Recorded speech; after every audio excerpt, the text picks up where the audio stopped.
Alors, après avoir défini ce qu'était un signal aléatoire, ses propriétés, notamment donc la stationnarité, ses éventuelles propriétés, notamment la stationnarité et l'ergodisme, en fait, ce signal-là, il va être amené à être transmis, à être analysé, à être filtré. Bien sûr, il est légitime de se poser la question, est-ce que s'il est aléatoire, donc je mets un système linéaire et invariant dans le temps, à l'entrée un signal aléatoire, qu'en sera-t-il de la sortie? S'il a un certain nombre de propriétés dans la stationnarité, est-ce qu'il va la conserver? Ces différentes questions, et on va y répondre à travers le développement de certaines formules, mais ça va nous permettre d'aborder la notion de filtre formeur, qui nous permettra d'envisager deux applications, notamment le filtrage adapté et la modélisation AR. Donc, commençons par répondre à la première question. Est-ce qu'il conserve son caractère aléatoire? Si vous le faites passer à travers un filtre. C'est normal que, sachant que pour y répondre, en fait, on va, donc, alors, on n'écrit pas, on appelle la formule liant l'entrée et la sortie. Ils sont liés par un produit de convolution. Donc, dès lors que mon système est linéaire et invariant, je peux écrire ceci, que je développe. Suivant la formule qui va me faciliter les choses, j'écrirai ça ou ça, rappelant que le produit est commutatif.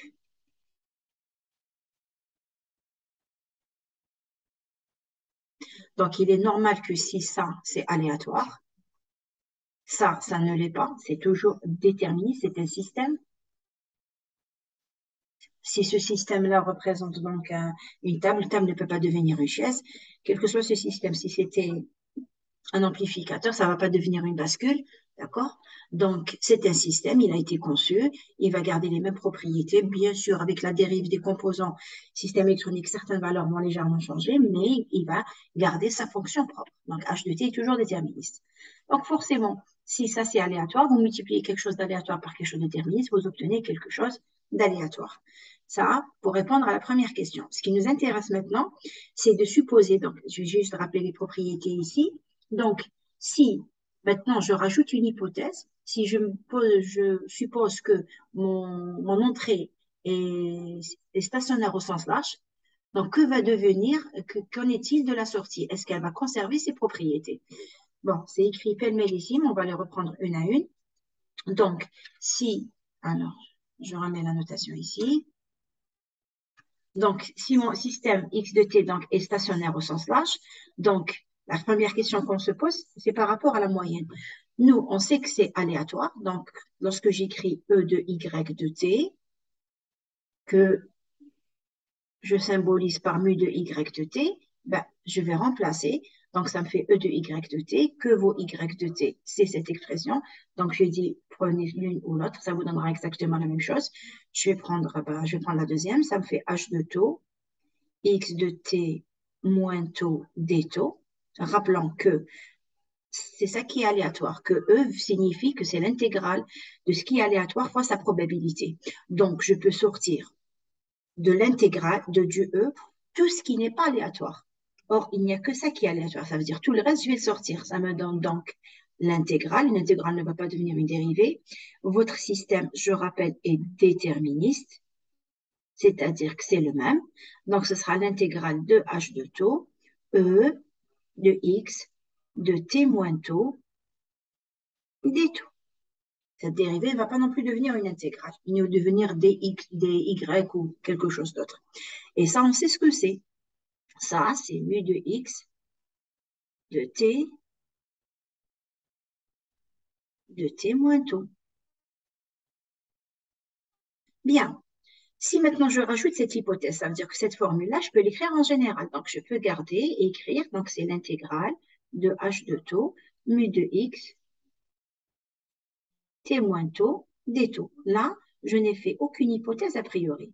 Maintenant, je vais rajouter une hypothèse. Je vais supposer qu'il est stationnaire au sens large.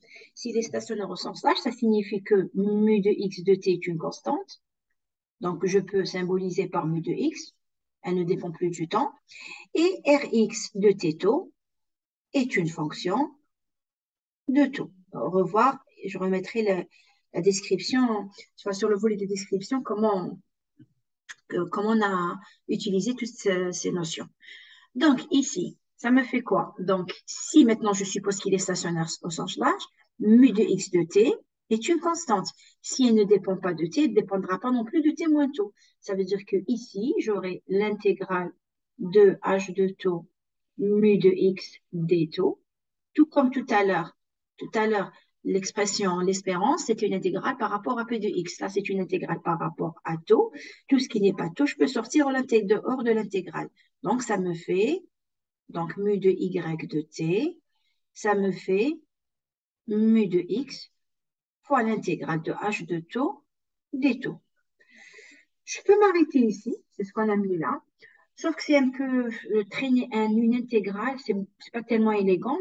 Bah, je sais qu'au lieu de l'écrire comme ça, nous on sait que h de taux, c'est la tf moins 1 de h de f. Donc je peux l'écrire comme étant l'intégrale de moins l'infini à plus l'infini de h de f exponentielle de pi j f taux d taux.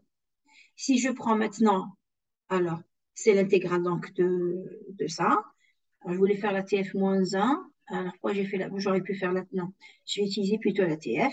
Donc, h de f, c'est l'intégrale donc de h de taux exponentielle moins 2 pi j. Alors, pourquoi ça n'écrit pas bien? F de taux des taux. Si je prends maintenant h de 0, c'est-à-dire je prends h de f et je remplace f par 0. Si vous remplacez f ici par 0, ça vous donne exponentielle j0, ça donne cos 0, plus j sinus 0, et ça fait 1. Et donc, ça me donne l'intégrale de h de taux des taux. Ce qui fait qu'au lieu d'écrire l'intégrale de h de taux des taux, c'est plus simple d'écrire h de 0. Ça, c'est-à-dire, c'est comme c'est h de f qui est la tf de h de taux, et vous avez pris f qui vaut 0.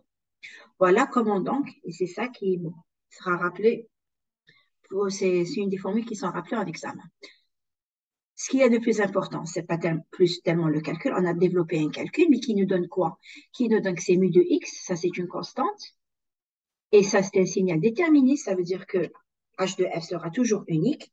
Et à ce moment-là, si h de f est unique, elle sera également unique pour f qui vaut 0. Donc on vient de trouver une constante.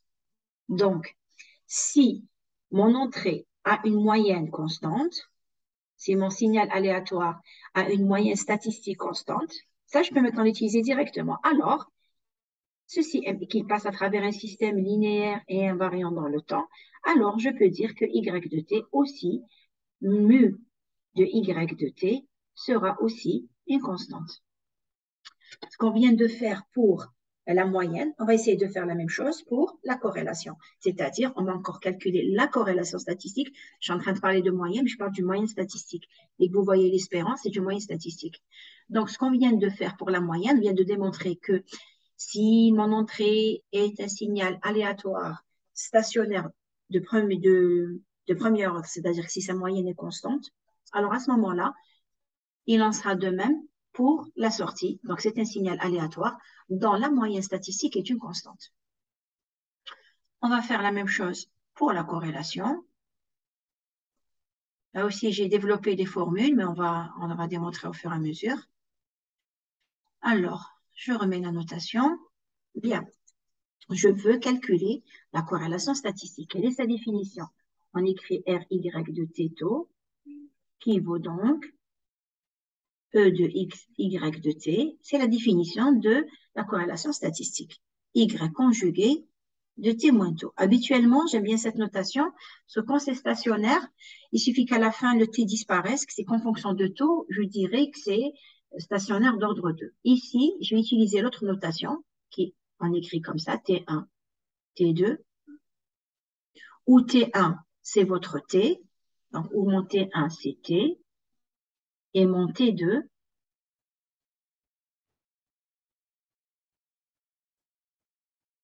c'est T1 moins taux. Donc, vous pouvez utiliser l'une ou l'autre. Et comment je vais manipuler plusieurs éléments, celle-ci sera plus pratique à utiliser.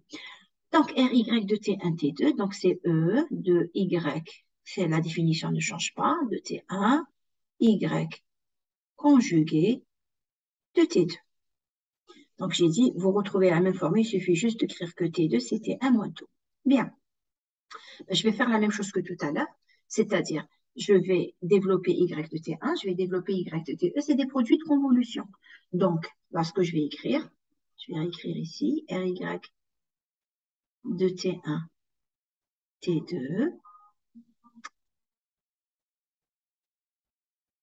Donc, je vais développer mes produits de convolution. Y de T1, ce n'est rien d'autre que produit de convolution de H de T avec X de T. En prenant, au lieu d'écrire X de T, je vais écrire X de T1. Donc, je rappelle la définition donc, du produit de convolution. Donc, ici, après, je vais remplacer. Donc, c'est tout simplement H de T1 que je convolue, donc, que je multiplie. Donc, ça, c'est Y de T1. Et pour le deuxième élément, donc, ce sera X de T2 que je convolue avec, il y a un conjugué, donc je vais mettre conjugué ici. Vous pouvez démontrer que, alors ça se démontre, c'est-à-dire, parce que là, ça sera lié par un produit. Si vous prenez A fois B conjugué, c'est A conjugué, je l'ai vérifié, vous pouvez le vérifier aussi, fois B conjugué. C'est pour ça que j'ai mis ça. Bien, maintenant on développe chaque expression. Donc, pour la première, ça me donne quoi? Alors, j'écris la définition du produit de convolution. Donc, ça fait, c'est l'intégrale de H taux 1, X de T1 moins taux 1. Rappelez-vous que vous prenez toujours un des deux signaux, vous le laissez tel quel. Le deuxième, vous l'inversez par rapport au temps. Là, c'est l'inversion par rapport au temps. Et il va vous rajouter un décalage. Pour le deuxième, je vais faire la même chose. J'ai oublié d'écrire mon E. La même chose, mais bien sûr, je vais pas, puisque je vais jumeler tout ça. Donc, je vais pas utiliser les mêmes indices. Je vais pas écrire taux 1, je vais écrire taux 2. Donc, ça me fait l'intégrale de H de taux 2. Sinon, on va croire que c'est la même intégrale. Je n'intègre pas par rapport, ce sont deux signaux différents. C'est pour ça que j'ai écrit taux 1, j'ai écrit taux 2. Alors, H de taux 2, X de T2 moins taux 2, D de taux 2. Conjugué, conjugué. Alors, on a dit qu'on peut sortir hors du E tout ce qui n'est pas aléatoire. Qu'est-ce qui est aléatoire ici? Ça. Donc, ça, je garde. Maintenant, rappelez-vous, lorsque vous pouvez séparer deux intégrales, vous pouvez les rassembler également. Vous ne changez rien. Donc, ici, donc je vais laisser que ça à l'intérieur du E. Tout le reste, je vais sortir. Donc, ça me fait double intégrale de H. Donc, l'une, c'est pour taux 1, l'autre, c'est pour taux 2. Donc, H de taux 1. Je vais sortir aussi H conjugué de taux 2. Et je laisse que ce qui est aléatoire soit mon signal. Encore une fois, c'est déterministe. Donc, x de t1 moins taux 1, x conjugué de t2 moins taux 2. d de taux 1, d de taux 2. Je rappelle une fois, si vous pouvez séparer les intégrales, vous pouvez aussi les rassembler. Ça ne change absolument rien. Là, j'ai fini ce que je devais faire en général. Donc, ça, c'est la définition du... Alors, est-ce que je n'ai pas omis quelque chose? Non, normalement, je n'ai rien omis. Très bien. Maintenant, ça, c'est la définition en général, donc, de la corrélation statistique. Si maintenant, je rajoute une hypothèse supplémentaire, à savoir qu'il est stationnaire au sens large. S'il est stationnaire au sens large, ça signifie que la fonction R de x de T1, T2 n'est une fonction que du temps qui les sépare. Donc, une fonction de T1 moins T2. Cela signifie quoi? Ça veut dire que s'il est stationnaire au sens large, donc tout ça, ce sera une fonction des instants qui les séparent. Si c'est une fonction des instants qui les séparent, ça va nous donner quoi? Si je prends toute cette expression, ça me fait Rx de des instants qui les séparent. Ben, je vais faire la différence.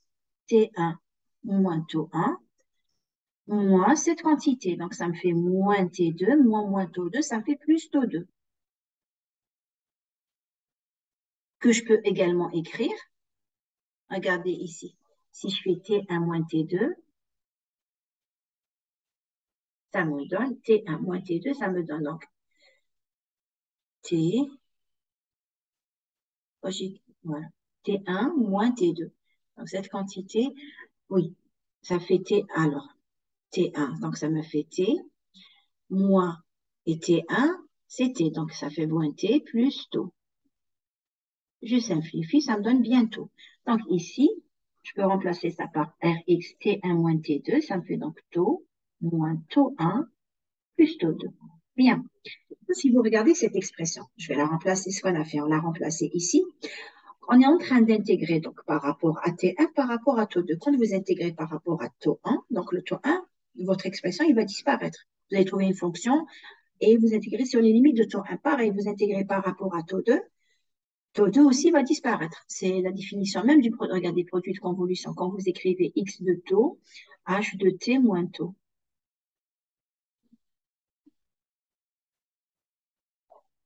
On trouve une fonction de t, on ne trouve plus une fonction de taux. Ça, c'est la définition du produit de convolution. Parce que vous avez intégré par rapport à taux. Et donc, forcément, vous allez trouver une expression et puis vous allez écrire toute cette expression entre la limite inférieure de taux et la limite supérieure de taux et ça va disparaître. C'est pour ça qu'il vous reste ici que le t. C'est pareil ici, j'intègre par rapport à taux 1 et taux 2, donc ils vont disparaître. Qu'est-ce qui va me rester? Taux. Donc, si l'entrée stationnaire au sens large, on vient de voir que ce que je vais trouver, quel que soit ce que je vais trouver, parce que je suis en train de le faire en général, donc je ne fais aucun remplacement ni là, ni par rapport à x.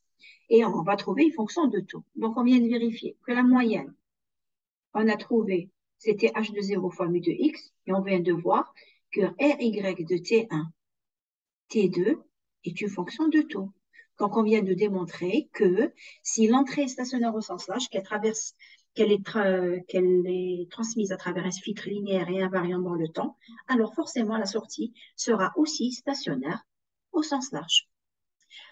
Inutile de redémontrer tout cela, il suffit tout simplement d'utiliser directement ces propriétés. Bon, on va les voir maintenant pour pouvoir calculer la densité spectrale de puissance. Imaginons maintenant qu'on vous demande de calculer ça, vous imaginez calculer deux produits de convolution. C'est tellement plus simple à partir de là, de calculer SY de F. Si le calcul est plus simple, c'est ce qu'on va voir, et de faire la TF-1. Donc, pour le moment, il faut retenir que si l'entrée d'un système linéaire et invariant dans le temps est un signal aléatoire stationnaire au sens large, la sortie sera également stationnaire au sens large. Donc, on va voir ce qui se passe pour la densité spectrale de puissance. Donc là, je rappelle donc je viens de rappeler la formule qu'on vient de voir et on va voir ce qui se passe. Je vais encore laisser le développement et on va voir ce qui se passe pour la densité spectrale de puissance. Alors, ici, on rappelle, donc là, encore une fois, je rappelle le produit de convolution. Donc, f de taux que je convolue avec h de taux, vous pouvez écrire t aussi, il n'y a pas de souci. Le décalage, vous pouvez l'appeler t, vous pouvez l'appeler taux. L'essentiel, rappelez-vous que le 1 des signaux, on le garde tel qu'il est. Le deuxième, il est inversé par rapport au temps et il est décalé de taux. Si vous décalez de taux, vous trouvez une fonction de taux. Si vous écrivez t, si vous écrivez ici t, vous écrirez ici également t.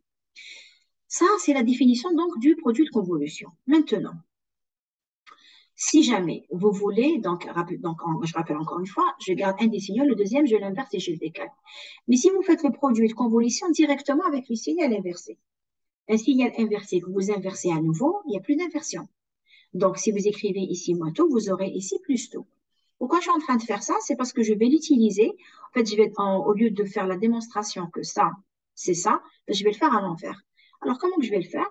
En fait, donc j'écris, alors, je vais démarrer de ça, mais je vais le faire comme ça pour voir qu'en réalité, toute cette expression revient à écrire ceci. Alors, comment qu'on va le faire?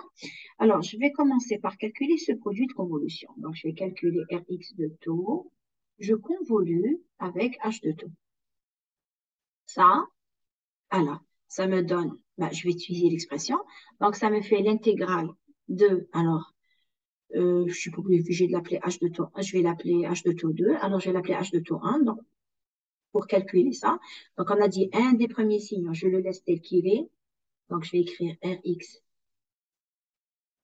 Alors, qu'est-ce qui est plus intéressant pour moi? De faire le produit au niveau de H. Alors, je vais l'écrire. Donc, je dois inverser l'un et laisser l'autre. Je vais préférer inverser celui-là. Donc, ça me fait Rx2 taux moins taux 1 fois H2 taux 1. Je regarde si j'ai respecté le produit de convolution. Un des signaux, je le garde tel qu'il est. Le deuxième, je l'inverse par rapport au temps et je lui rajoute un décalage. Le décalage, c'est ce que vous avez écrit ici. Bien. Tout ça, rien ne m'empêche de l'appeler, toute cette expression, je vais l'appeler f de taux. Et je vais faire quoi? Je vais la convoluer avec h conjugué de moins taux. Donc f de taux, je vais la convoluer avec h de conjugué de moins taux. Et on vient de voir que si vous faites la convolution avec un signal inversé, si dans le produit de convolution en inverse, inversé, inversé, vous revenez au signal original. Donc ici, ça me donne l'intégrale de f de, alors, f de taux moins taux 2, h conjugué de taux 2. Moi, j'ai mis, non, pas moi, je n'ai pas besoin d'inverser, donc on n'inverse aucun des deux signaux. Et j'écris des deux taux 2. Donc, si j'ai dit, je reprends, si je convolue avec un signal inversé, ça revient à ne pas, donc déjà il y en a un qui n'est pas inversé, n'inversez pas le deuxième. Donc vous pouvez utiliser cette expression ou bien l'autre. Ça revient à dire, j'aurais pu l'écrire comme ça. F de taux 2, H de taux plus H conjugué de taux plus taux 2 pour dire que c'est pas inversé. Mais comme le produit de convolution est commutatif, j'ai préféré utiliser cette expression. Pourquoi? Parce qu'elle va faciliter le passage à celle-ci. Donc, si donc ça c'est avéré, qu'est-ce que je vais faire maintenant? Je vais remplacer f de taux parce que ça vaut. Qu'est-ce que ça vaut f de taux? Ça vaut rx de taux fois h de taux. Je vais le remplacer ici. Donc, ça me fait l'intégrale. Si f de taux, c'est ça, alors f de taux plus taux 2, ça veut dire je vais voir là où c'est écrit taux, je vais mettre taux plus taux 2. Je vais l'écrire. Donc, f de taux plus taux 2, alors ça fait l'intégrale. Ça, c'est la première reprise ici. Maintenant, j'écris f de taux plus taux 2. Rappelez-vous que tout ça, on l'a appelé f de taux. Taux plus taux 2. Donc, là où c'est écrit taux, je remplace par taux plus taux 2. Donc, ça me fait l'intégrale de Rx de taux plus taux 2 moins taux 1. Donc, j'ai juste remplacé taux par taux plus taux 2. Ici, j'ai pas taux, donc je vais écrire H de taux 1, D de taux 1. Alors, ça, je viens de remplacer cette expression. Il me reste maintenant celle-là. Je vais l'écrire. Ça fait H conjugué de taux 2, D de taux 2. Bien. Alors, tout ça, je ramène ça ici. Je mets D de taux 1 là. Donc, ça me fait l'intégrale de Rx de taux plus taux 2 moins taux 1, H de taux 1, H conjugué de taux 2, D de taux 1, D de taux 2. J'ai dit, je suis en train de faire l'inverse. Je démarre de celle-là pour aboutir à ça. Et je vérifie maintenant. Rx de taux moins taux 1 plus taux 2, ça c'est bon. H de taux 1, c'est bon. H conjugué de taux 2, c'est bon. Donc, on vient de démontrer que toutes ces expressions peuvent s'écrire directement comme ça. Pourquoi je suis en train de le faire? D'abord, c'est plus simple. Donc, je vois que la corrélation, c'est le produit de convolution. Et puis, n'oubliez pas que je vais calculer SY de F. Et que SY de F, qu'est-ce que c'est? C'est la TF de RY de taux. Et quand vous allez appliquer les propriétés de la TF qui disent que un produit de convolution, si vous appliquez la TF au produit de convolution, ça devient une TF simple. Donc, du coup, vous aurez la TF de ça, fois la TF de ça, fois la TF de ça. C'est ce qu'on va voir de suite.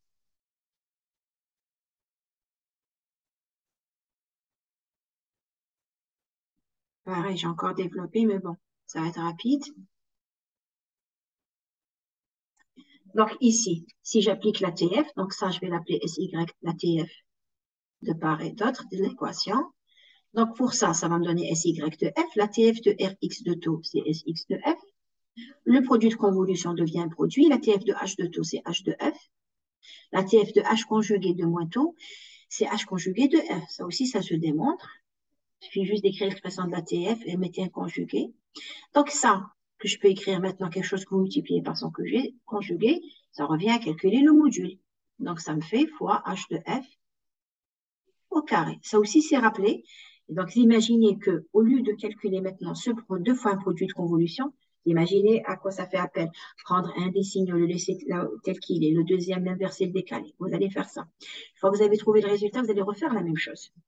Alors, au lieu de faire tout ça, c'est plus simple de calculer cette expression, parce que ça revient à calculer des TF. Et ces TF, on a l'algorithme de la transformée de Fourier rapide qui vous permet donc de le faire rapidement.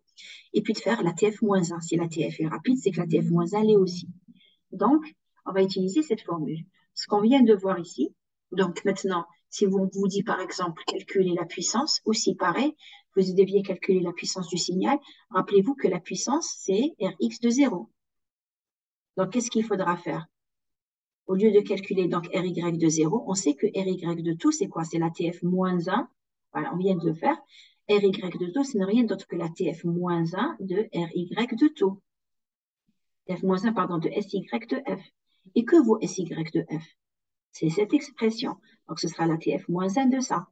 Et la TF, donc, moins 1 de ça. J'écris l'expression de la TF.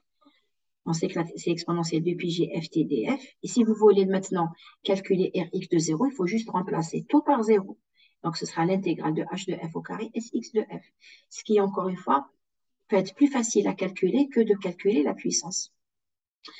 Ce que je viens de faire comme raisonnement, je peux le faire aussi pour trouver les formules des interférences. Moi, j'ai calculé la corrélation de Y, je peux calculer l'intercorrélation entre X et Y.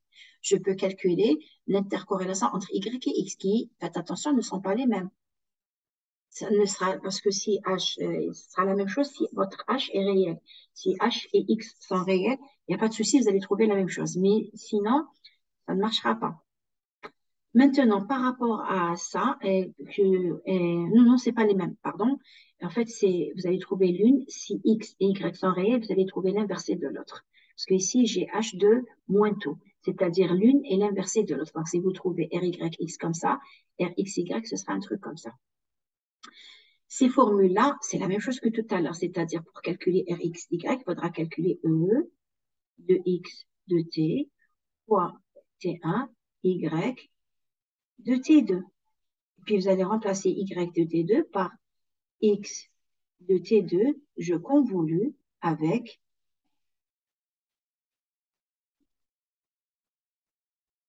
H conjugué de T2. Et vous allez développer la formule et vous allez donc trouver cette expression. Bien, alors, pour les formules, donc on ne va pas les démontrer, vous pouvez le faire sous forme d'exercice, mais je vous ai montré comment le faire ici.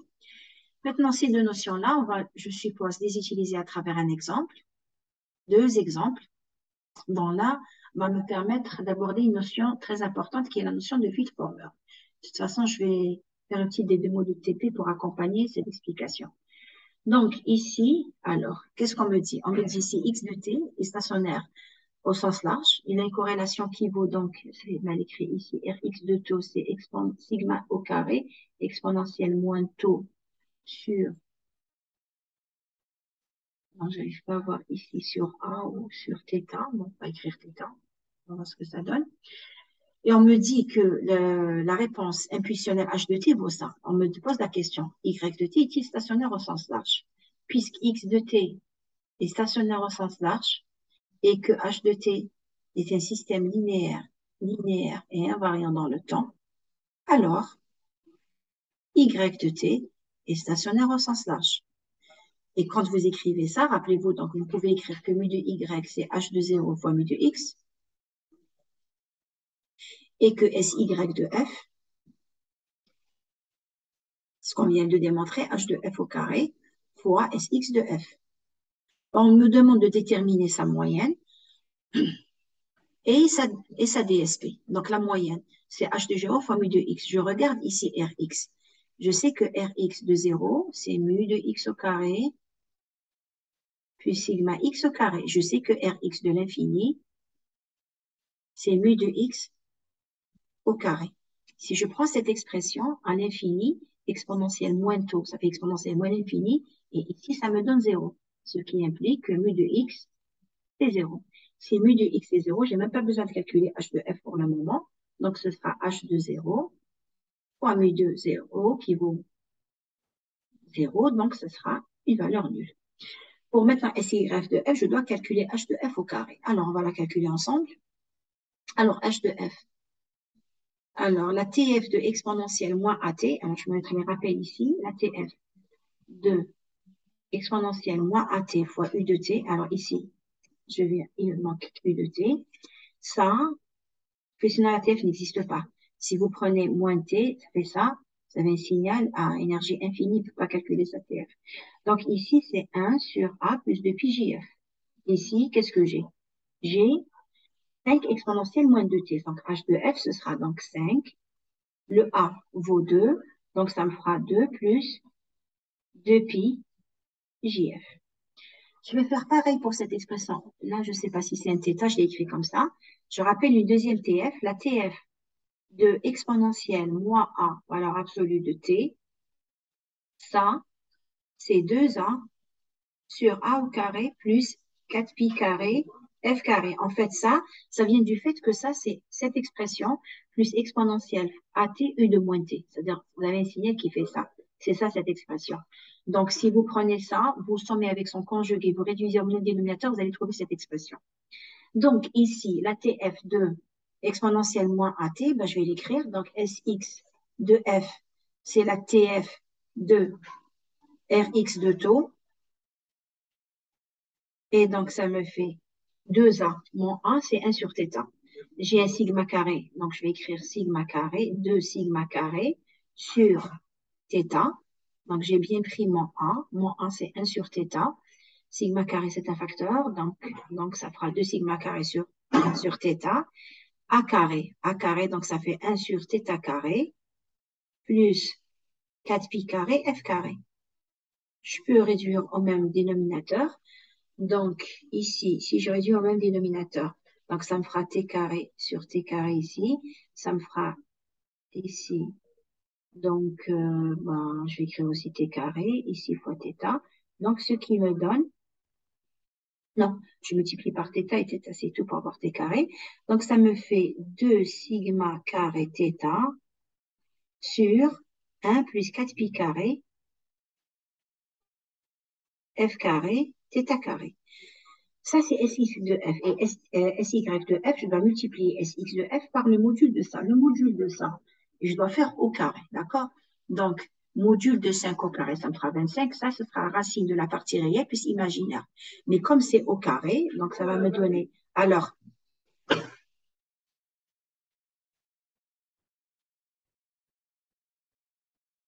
donc je disais module de ça. Alors, je vais l'écrire ici. H de f au carré. Donc, là, j'ai 25. Et là, ça ferait racine de ça au carré. Donc, ça ferait 4. Plus la partie imaginaire, pourquoi prendre le J, bien sûr, 4pi carré, f carré. Normalement, j'écris racine, mais comme c'est au carré, ça me fait ça. Donc, il me reste juste à multiplier. Donc, ça me fait SY de f. Donc, si je n'ai pas fait d'erreur de calcul, ça fait 30 sigma carré θ sur 4 plus 4pi carré f carré fois 1 plus 4pi carré. Bon, à vérifier ces calculs, bien sûr. Voici pour le premier exemple. On va en voir un deuxième.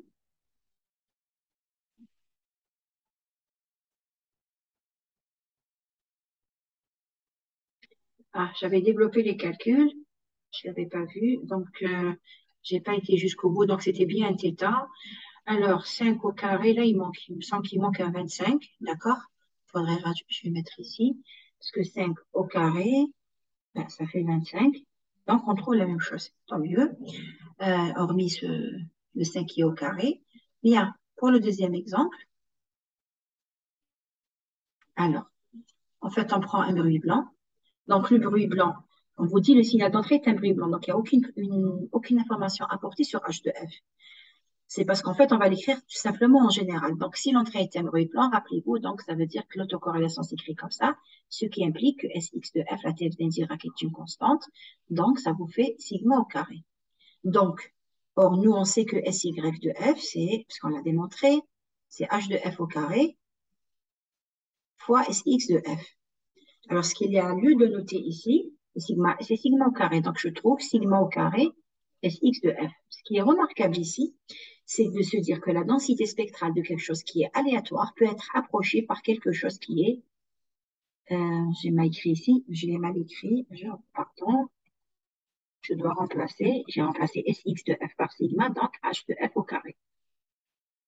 Donc, je reviens à ce qui est remarquable ici, c'est que la densité spectrale de quelque chose qui est aléatoire peut être approchée par la densité spectrale de quelque chose qui est déterministe.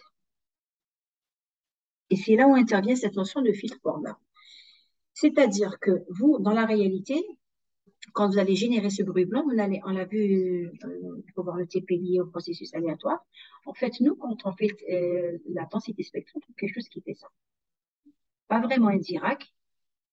Et ça, si vous le faites passer à travers un filtre qui fait ça, si H de F est comme ça, alors vous allez trouver vous, ces petites variations qui sont là. En fait, je reprends, ça c'est Rx de taux. Quand vous allez calculer Sx de F, donc je vais supposer que sigma carré c'est ici, vous, ce que vous allez trouver, comme c'est pas un Dirac, vous n'allez pas trouver ça.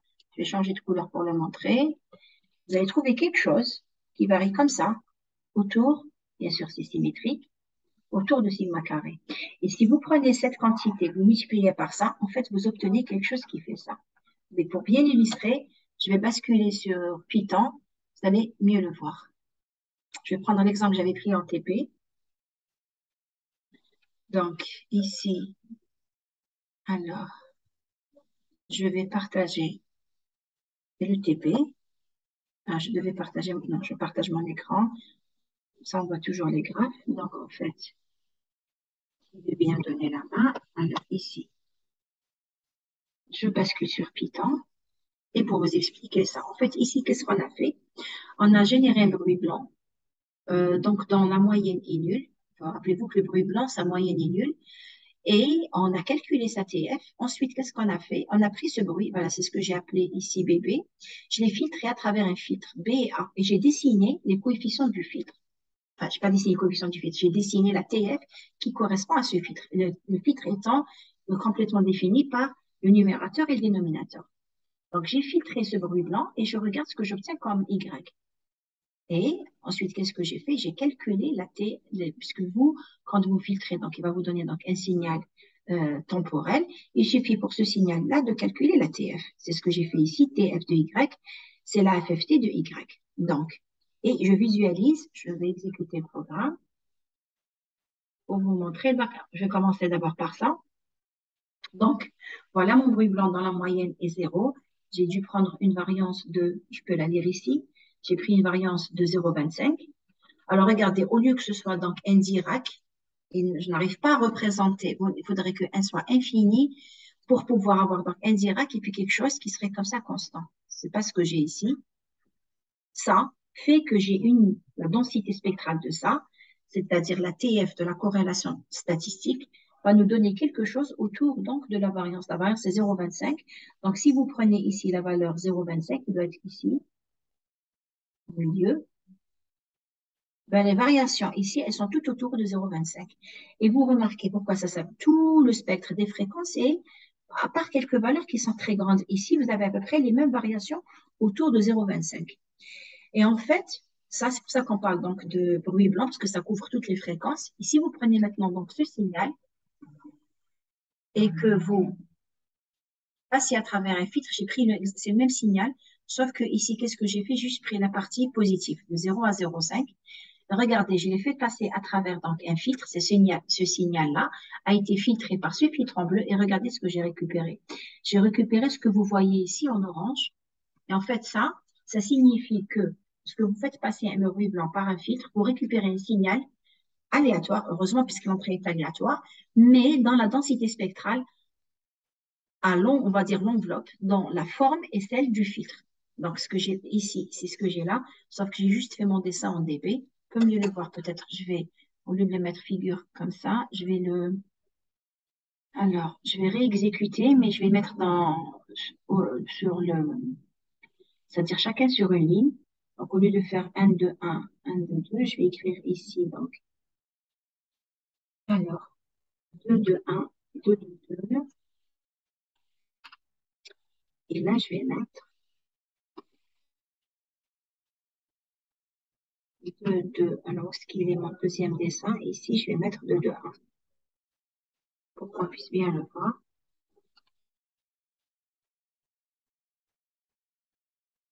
C'est pour vous montrer que c'est le même signal. On a juste pris la partie positive.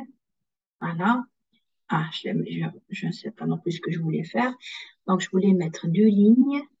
Alors, une colonne, deux lignes. Donc, je vais mettre deux. Voilà, on va exécuter. Et juste pour bien le voir. Donc, regardez ici, on voit quand même beaucoup mieux. Je vais juste effacer ça. Donc, ça, c'est la TF, donc j'ai dessiné en dB, hein. C'est en dB, donc la TF du bruit. Donc, regardez, on couvre bien tout le spectre des fréquences. Et regardez ici, en le faisant passer par le filtre, en fait, vous retrouvez, regardez ce que vous aviez ici. Ce que vous avez, alors si je vois bien en dB, j'essaie de retrouver, c'est pas, oui, parce que l'amplitude a changé. Donc, ici, cette courbe-là, bon, j'ai du mal à retrouver tous les, c'est-à-dire, parce que normalement, c'est ça, ça a juste suivi. C'est comme si vous aviez pris ça, vous lui avez changé d'amplitude. J'essaie de retrouver quelques éléments, mais là, j'ai vraiment des difficultés à le faire. Bien. Donc, ce qu'il faudra en retenir, c'est que c'est un bruit blanc qui couvre toutes les, tout, voilà, vous avez, toutes les amplitudes sont autour d'une certaine valeur ici. Si vous le faites passer à travers un filtre, ben, vous récupérez la même chose. Le filtre, qu'est-ce qu'il fait? En fait, il va multiplier ça par une certaine amplitude, ça par une amplitude plus petite, ça par une amplitude plus grande. Vous retrouvez donc un signal aléatoire qui épouse la forme du filtre. On peut dire que le filtre est l'enveloppe de cela. Ça, à quoi ça va nous servir? En fait, ça va nous servir à un moment donné dans la modélisation à faire, à R à faire l'inverse. C'est-à-dire, vous aurez ça, c'est une donnée. Ça aussi, c'est une donnée. Vous allez essayer de retrouver le filtre. Voilà pour la notion de filtre former qu'on aura l'occasion d'aborder encore plus la prochaine fois. Pour le prochain cours, on va parler de filtrage, justement, toujours en exploitant cette formule de densité spectrale qui dit que c'est le module de la TF au carré fois la densité spectrale de l'entrée. On va parler de filtrage adapté. Et une petite remarque quand même, si vous avez, je vais revenir aux formules. Si vous remarquez ici, dans votre formule, la phase n'intervient pas. D'accord? On perd toute l'information liée à la phase de ce filtre. Ce que je viens de vous montrer, c'est ça. Le filtre épouse la, le signal de sortie épouse la forme du filtre. On aura l'occasion d'en reparler la prochaine fois.